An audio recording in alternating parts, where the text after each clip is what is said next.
हर हर महादेव।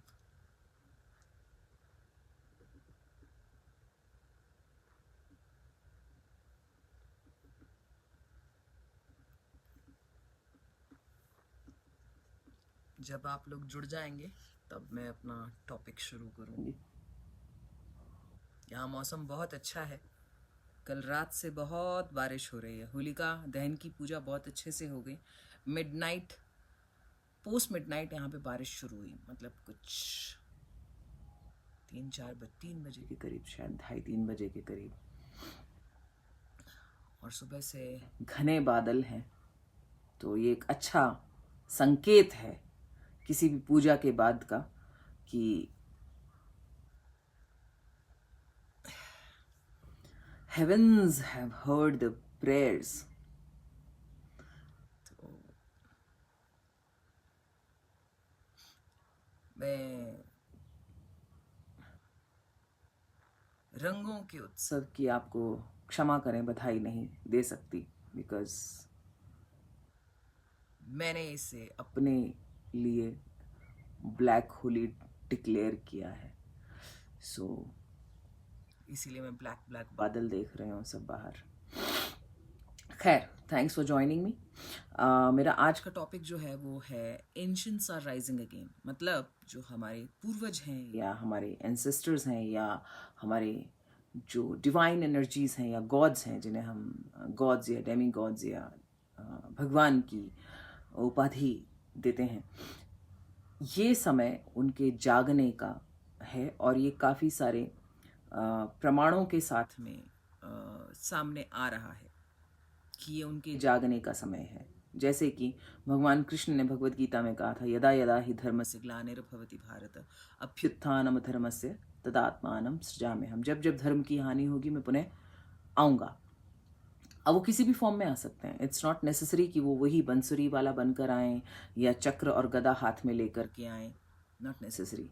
तुलसी इस संसार में सबसे मिलिए धाय, ना जाने किस रूप में नारायण मिल जाए। तो भगवान किसी भी रूप में आ सकते हैं, लेकिन वो आएंगे धर्म की स्थापना के लिए, फिर से पुनर्स्थापना के लिए। ये उन्होंने वचन दिया था। और बहुत से ऐसे प्रमाण मिलते हैं कि कई बार जाने से पहले, इस प्लेनेट को छोड़ने से पहले, हमारे जो पूर्वज हैं वो बता जाते थे कि हम वापस आएंगे, या हमारी जब आवश्यकता अधिक होगी तो हम वापस आएंगे। ऐसे बहुत सारे प्रमाण मिलते हैं। तो ऐसे ही बहुत सारे और चीज़ें हैं जो रिसर्च का विषय रही हैं साइंटिस्ट के लिए भी और हमारे लिए भी रही हैं। लेकिन हमने, दुर्भाग्य है हमारा कि हमने वेदों को पढ़ना छोड़ दिया, शास्त्रों को पढ़ना छोड़ दिया, अपने उपनिषदों को छोड़ दिया, पुराणों को छोड़ दिया। जो हमारी स्टोरीज़ हैं या जो हमारा रिच कल्चर है, जिसके बारे में हमें इतना पता ज्ञान होना चाहिए था, वो आज हमें बाहर से मिल रहा है। बहरहाल जो भी है, बट सब बातों का एक मूल तत्व ये है कि जो हमारे एंशिएंट्स हैं, दे आर राइजिंग अगेन। और वो एक धर्म युद्ध फिर से, जैसे अब वो किसी भी रूप में हो सकता है। धर्म युद्ध जब होता है तो वो किसी भी रूप में हो सकता है। महाभारत काल में हुआ था, और महाभारत के ऊपर भी बहुत रिसर्च हुआ। उसके बहुत सारे पर्व हैं जो आज के टाइम के हिसाब से अगर हम कैलकुलेट करते हैं और अगर रिलेट करने की कोशिश करते हैं, तो उसके कई ऐसे पर्व हैं जो आज की मॉडर्न टेक्नोलॉजी को इतने वर्षों पहले ही दिखा दिया था। तो इतने वर्षों पहले जब कोई टूल्स नहीं थे, कोई गैजेट्स नहीं थे, कोई डिवाइसेस नहीं थी, मीडिया नहीं था, इलेक्ट्रॉनिक्स नहीं थे, इलेक्ट्रिसिटी तक नहीं थी, तब उनके पास ऐसा क्या था कि वो इतने एडवांस थे? हजारों वर्ष पूर्व भी वो इतने एडवांस थे कि वो टेक्नोलॉजी आज तक हम समझ नहीं पाते, और हम दोबारा वो चीज क्रिएट भी नहीं कर पाते। पुरानी बनी हुई बिल्डिंग्स और आज की बनी हुई बिल्डिंग्स, पुरानी इमारतें और आज की इमारतों में कितना फर्क है। आज की इमारत मुंबई में 40 साल के बाद या 20 साल के बाद अब तो रीडेवलपमेंट में चली जाती है। बिल्डिंग की बिल्डिंग गिर ना जाए करके उसको रीडेवलपमेंट में भेज दिया जाता है कि कोई रिस्क ना हो, उसको और अच्छा बना दिया जाए, वॉट एवर। तो 40 साल का एक पीरियड होता है। 50 साल में घर की जो जड़ें हैं हिल जाती हैं, अच्छे से अच्छे घर की बनाई हुई जड़ें। तो ऐसा क्या था पुराने टाइम में कि जो आज तक पुराने अवशेष जीवित हैं, मिलते हैं और पुरानी मूर्तियां बाहर आ रही हैं, प्रूफ दे रही हैं, अपने बारे में बता रही हैं, स्वयं बोल रही हैं, अपनी कहानी बताने की चेष्टा कर रही हैं। हम समझ नहीं पा रहे हैं। मैं एरिक वॉन डेनिकन की बुक्स 2 मेरे पास हैं। One is arrival of the gods, उनकी बहुत फेमस बुक्स हैं, इसमें उल्टा दिखेगा, और एक है उनकी चैरिट ऑफ द गॉड्स। तो ये मैं पढ़ रही हूँ। उनका बहुत रिसर्च रहा है, आप भी सर्च कर सकते हैं उनका। उन्होंने नाज़का लाइंस के ऊपर भी लिखा है कि बहुत सारी थेरीज हैं। मैं भी आपको बीच बीच में इस बारे में बताती रहती हूँ। अभी मैं एक और देख रही थी कि नासा, तो खैर नासा ने तो वैदिक इसको कैलकुलेशन को बताया ही है कि वो सही है, सटीक है। और मैं अभी एक और भी चैनल का मेरे सामने अभी पॉपअप हुआ था, तो मुझे बड़ा अच्छा लगा कि उसके अंदर फ्लाइंग मशीन्स के बारे में। आपको पता है कि ये जो बुक है ये बहुत साल 68 के टाइम में लिखी गई थी। फर्स्ट टाइम जो है 68, जो चैरिट ऑफ द गॉड्स है और जो अराइवल ऑफ द गॉड्स है। तो ये बुक्स ऐसी बुक्स हैं जिसके अंदर उस समय में विमान शब्द का प्रयोग किया गया था। और विमान शब्द जो है वो फ्लाइंग मशीन, उसमें फ्लाइंग इंग्लिश में है तो फ्लाइंग मशीन भी लिखा जा सकता था, लेकिन विमान लिखा गया। विमान यानी कि जो संस्कृत शब्द है विमान, जिसका अर्थ फ्लाइंग मशीन से है, और उस समय में जिसे ये कंसीडर किया जाता था कि गॉड्स चलाया करते थे, और ये हम मानते भी हैं। रावण का पुष्पक विमान था, और फिर और भी बहुत सारे ऐसे विमान हुए हैं। तो इंद्र भी जो है अपने विमान पर धरती पर अक्सर आया जाया करते थे। तो हर ईश्वर का अपना विमान है। जैसे कि आजकल रिच व्यक्ति जो होते हैं, जिनके पास बहुत पैसा है, उनका अपना चार्टर प्लेन होता है। तो ऐसे हर गॉड्स के अपने विमान हुआ करते थे। वो किस शक्ति से चलते थे? क्या कुछ लोग हमारे फ्यूचर से हमें बहुत कुछ आते हैं बताने के लिए, या ये ताकत माइंड पावर है जिसे आज हम टेक्नोलॉजी के थ्रू समझने की कोशिश कर रहे हैं? मंत्रों की पावर को हम टेक्नोलॉजी से समझने की कोशिश कर रहे हैं। मंत्रों या तंत्र यंत्र की पावर को हम साइंस के थ्रू समझने की कोशिश कर रहे हैं। But definitely there was something more powerful than today's time. वो इसके लिए भी कारण ये भी है उसके पीछे कि हमने अपनी चीजों को खो दिया। हमें बहुत सी चीजों के बारे में पता नहीं है, बहुत सी चीजें लुप्त हो गई, श्रुति स्मृति का कुछ महत्व नहीं रह गया। हमारे पास जो चीजें पहुंची वो बहुत मैनिपुलेट होकर के या कट छट के एडिट होकर के पहुंची।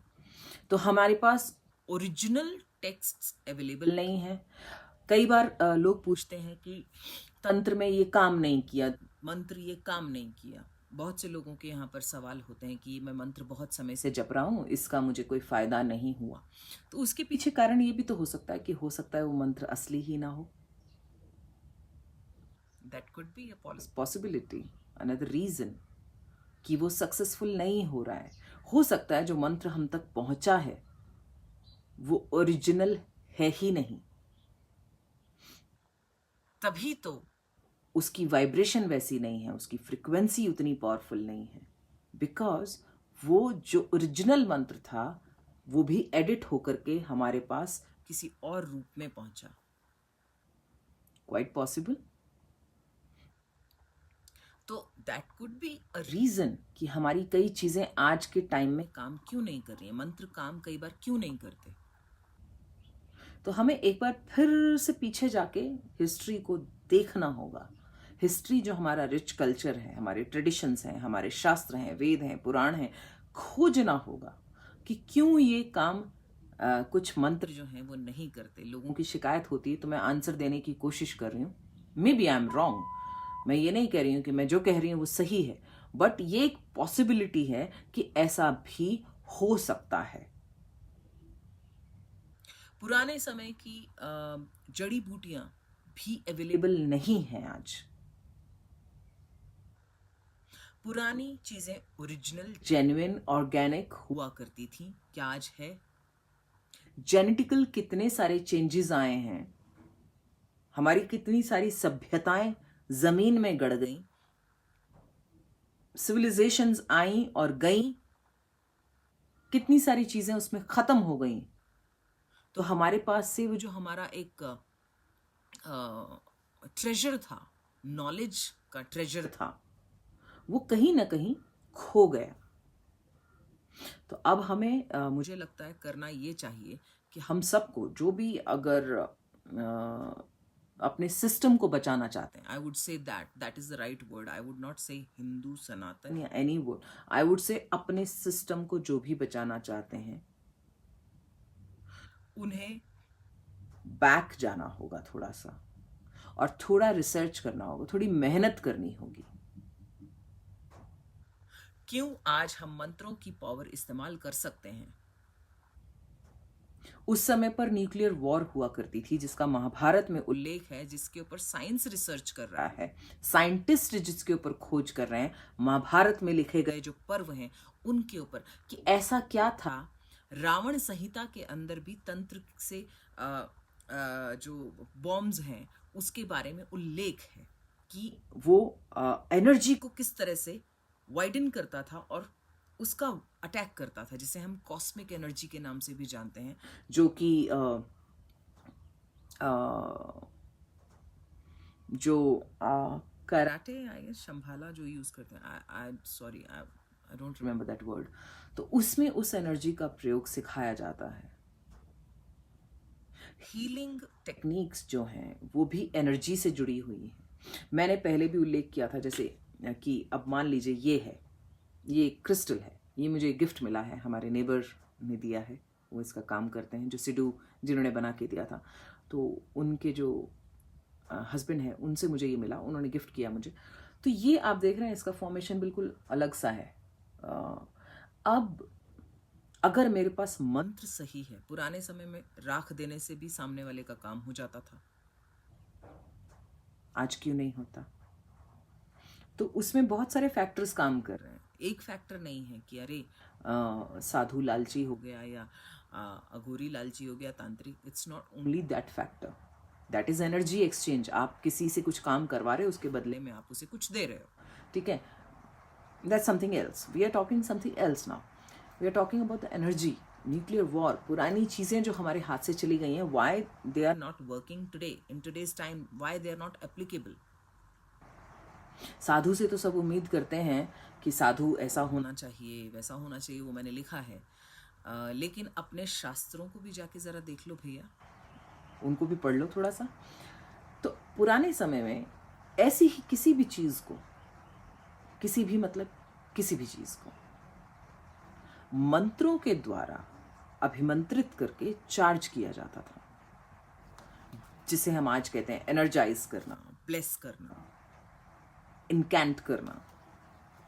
उसको वो एक डिवाइस बन जाता था, किसी व्यक्ति के लिए ये एक डिवाइस का काम करता था। फिर अब आप इससे बहुत सारे काम कर सकते हैं। आपने इसको किस तरह से चार्ज किया है, आप उस तरह से इसको, आपने किसी को गिफ्ट किया है तो किस इंटेंशन से किया है, आपने इसमें क्या एनर्जी अपनी ट्रांसफ़र की है, नेगेटिव है कि आप उस व्यक्ति का अच्छा चाहते हैं, बुरा चाहते हैं, उस तरह से आपने इसको ब्लेस किया है या अपनी इंटेंशंस इसके अंदर डाली हैं और फिर आपने दिया है, then it is going to be your ally, I would say, not ally but yes, your friend which is going to help you, because ये आप किसी को दे रहे हो तो आपने अपनी इंटेंशंस इसके अंदर ट्रांसफर किए हैं। अब ये इंटेंशंस उस व्यक्ति के पास जाकर या उस जगह पर जाकर, क्योंकि व्यक्ति, वस्तु, स्थान, मतलब तीनों पर काम करती हैं ये चीज़ें, तो आपने किसी व्यक्ति के लिए अगर इसे या किसी स्थान विशेष के लिए एनर्जाइज किया है और आपके मंत्र प्रॉपर रहे हैं, आपने जो टेक्निक है इसमें लगने वाली, उस टेक्निक का सही उपयोग किया है, तो this is going to work for you. ये आपके लिए काम करेगा। It is not just a piece of crystal, it is a being then, ये एक व्यक्ति में कन्वर्ट हो जाता है, एक एनर्जी में कन्वर्ट हो जाता है और एक पावरफुल डिवाइस बन जाता है जो आपके लिए काम करती है, क्योंकि इसका कंट्रोल आपके हाथ में है, क्योंकि आपने इसको एनर्जाइज किया है, ब्लेस किया है, तो इसका कंट्रोल भी आपके हाथ में है। और आपने अगर ये किसी को गिफ्ट किया है, अब जिस भी इंटेंशन से किया है, वो इंटेंशन वहां पर काम करेगी। ये डिपेंड कर, अब ऐसे नहीं कि भैया हाँ इसका ऐसा हो, इसके लिए अच्छा करो, no, there is a technique for that, and that technique is technique तंत्र। तंत्र मीन्स तंत्र। ये डिवाइस जब तैयार हो जाती है तो ये हील भी कर सकती है, और यही डिवाइस हेक्स भी कर सकती है। It could be healing and similarly it could be hexing also, depending on the intentions it has been charged with. तो ये आपका टेस्ट है, आप लोगों का टेस्ट है कि आप कोई एक ऐसी, ये चीज़ मैंने पहले भी आप लोगों को एक ऐसा एक्सपेरिमेंट करने के लिए कहा था, तो आप एक ऐसी कोई भी एक पत्थर उठाएं, रास्ते से उठाएं, कहीं से भी उठाएं, उसे क्लीन करें। सॉल्ट वाटर से हम मानते हैं कि साफ़ हो जाता है, उसके ऊपर जो बैक्टीरियाज होते हैं या प्रीवियस कोई एनर्जी उसने ले रखी होती है, तो so there is a time for that. One moon cycle हम कहते हैं उस, आप किसी चीज़ को मान लीजिए आपने रास्ते में से उठाया, रैंडमली कहीं से उठा लिया आपने, तो अब उसको अगर आपको चार्ज करना है तो पहले उसको क्लेंज करना होगा, तो जो उसकी प्रीवियस एनर्जी है वो न्यूट्रलाइज हो जानी चाहिए। अब इसके अंदर कोई अगर प्रीवियस एनर्जी है, जो लोग इस फील्ड में हैं वो जानते हैं कि न्यूट्रलाइज करना जरूरी है इसे, नहीं तो वो जो प्रीवियस एनर्जी ये कैरी कर रहा है उसके हिसाब से ये काम करेगा। इसीलिए हम इन स्टोन्स को इन्फॉर्मेटिव स्टोन्स भी कहते हैं, क्योंकि जैसे तंत्र में एक बहुत प्रचलित चीज है कि किसी का हाथ लगाया हुआ कुछ ले आओ, अगर उस पर कुछ करना है, क्योंकि वो चीज उस व्यक्ति का एनर्जी कैरी कर रहा है। ये तो कॉमन सी बात है, आपने सुना होगा बहुत बार, ऐसा हम कहते हैं कि अरे उस व्यक्ति का कुछ हाथ लगाओ, रुमाल, कपड़ा, XYZ कुछ लेकर आओ। और यही टेक्निक पूरे विश्व में फॉलो किया जाता है। ऐसा नहीं है कि ये टेक्निक इंडिया में फॉलो की जाती है, ये सब जगह फॉलो किया जाता है, सेम रूल एप्लीकेबल एवरीवेयर। तो अब आप इसको न्यूट्रलाइज करेंगे। न्यूट्रलाइज करने के लिए आपको एक मून साइकिल, मतलब 28 से 30 दिन का जो साइकिल है, जिसमें एक पूर्णिमा जाएगी और एक अमावस्या जाएगी, उसका वेट करना होगा। उतने समय तक इसको आपको या तो सॉल्ट वाटर में या होली वाटर में डाल के पूरी तरह से भर के ऊपर तक इसको रखना होगा, और डेली इसके ऊपर आपको प्रेयर करनी होगी, स्मोक करना होगा। स्मोक मतलब इंसेंस या जो हर्ब्स से हम वो करना होगा। फिर इसको आपको लाइट, यानी कि कैंडल लाइट, जो कि बीज वैक्स होना चाहिए प्योर, नहीं तो दिया घी का होना चाहिए, वो आप दिखाएंगे। एयर स्मोक से हो जाएगा, वाटर तो है ही और वो खुद अर्थ एलिमेंट है। तो इस तरह से आप इसको करके 1 महीने के बाद इसके ऊपर काम शुरू करेंगे। आपको लगता है कि मतलब तंत्र जो है इट्स हलवा, ऑर्डर किया प्लेट हाजिर, no, it's not like that. It takes time, everything takes time. धीरे धीरे रे मना, धीरे सब कुछ होई, माली सींचे 100 घड़ा, ऋतु आए फल हुई। आज मैंने अपनी इंटेंशन किसी चीज के लिए डाली है, तो you have to be patient. Be patient, not to be a patient. So अगर आज अपने इंटेंशन अपनी किसी चीज के लिए कहीं डायरेक्ट किया है उसे, तो थोड़ा पेशेंस भी रखिए। आपको ऐसा होता है कि अरे कब होगा कब होगा, ये उस चीज को, क्योंकि ये नेगेटिव थॉट है, आप में फेथ नहीं है। इसका मतलब जब आपका फेथ डगमगाता है, faith is also an energy, तो जब फेथ हिलता है, आप खुद अपने चीज़ों पर डाउट करने लगते हैं, तो वो वही एनर्जी क्लैश करता है, कट जाता है, तो वो जो सारा आपने काम किया हुआ होता है मिट्टी हो जाता है। तो इसके लिए जब आप कुछ भी करें, एक तो धैर्य जो है सफलता की कुंजी है, तो धैर्य ज़रूर रखें।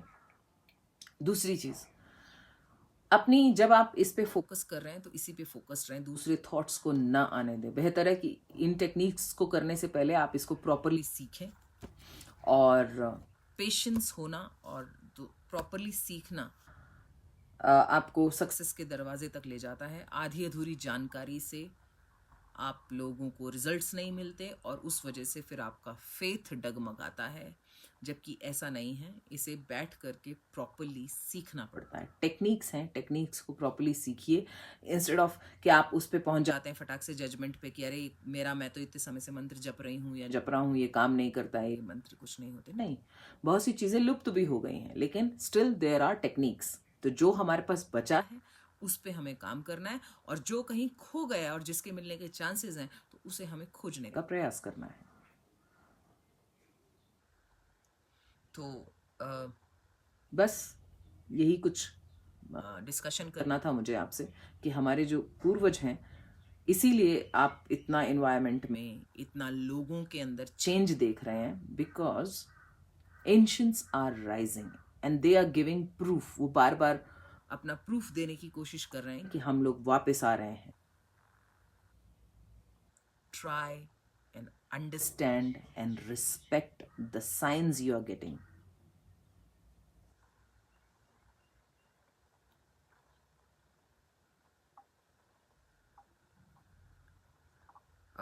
मुझसे कुछ सीखना चाहें तो आप मुझसे संपर्क कर सकते हैं। मेरी जो भी अल्प ज्ञान है उसके अनुसार मैं आपको अवश्य कोशिश करूँगी, प्रयास करूँगी। हर किसी को नहीं सिखाती हूँ, बट प्रयास करूँगी कि जो सिंसियर हैं उन्हें मैं कुछ सिखा सकूँ, कुछ दे सकूँ, और ताकि जो मैंने सीखा है वो मेरे जाने के बाद भी रहे।